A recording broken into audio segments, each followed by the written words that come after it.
March is Self-Injury Awareness Month, and in today's Center Solutions COVID edition, Chrissy Edwards and Melanie Size share their tips for parents on what self-harm is and signs to look out for, especially in teenagers. Now, we do want to warn you that some of this information discussed may be triggering, but Edwards does explain what self-harming could be.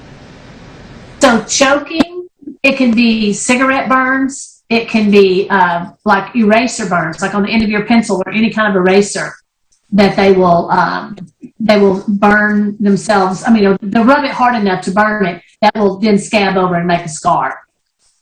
So, you know, those are not as serious as somebody that's going to like do deep cutting or many cuts, but it's all kind of the same thing. And a lot of parents will say, oh, I remember whenever I was a kid, I did that. Or I took a safety pin and dug in my skin and let the safety pin be there. We're not talking about isolated incidents. We're talking about somebody that this is a chronic, daily, hourly self-harm routine.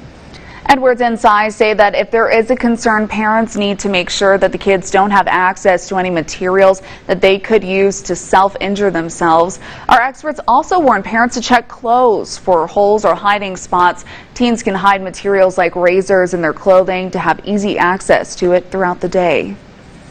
A lot of times these are hidden.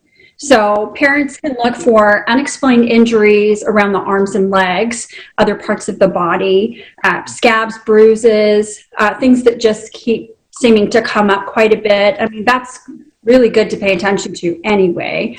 Overdressing, when kids are overdressing, particularly in warmer weather, for example, wearing coats, long sleeve shirts when it's not really weather appropriate. If that is coupled with your child being seeming to be a little bit more down and isolated, it might be time to do a little investigating.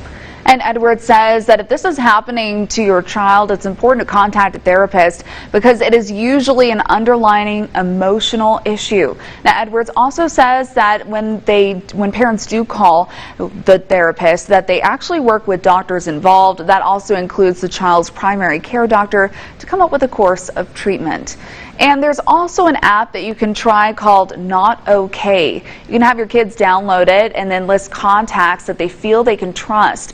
Then when they feel down or are thinking about self-harming, they can push a button in the app and it will alert someone on their list that they need help.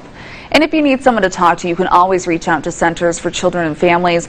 Their staff is available to help, and Centers also offers veterans and their families free therapy along with first responders and essential workers.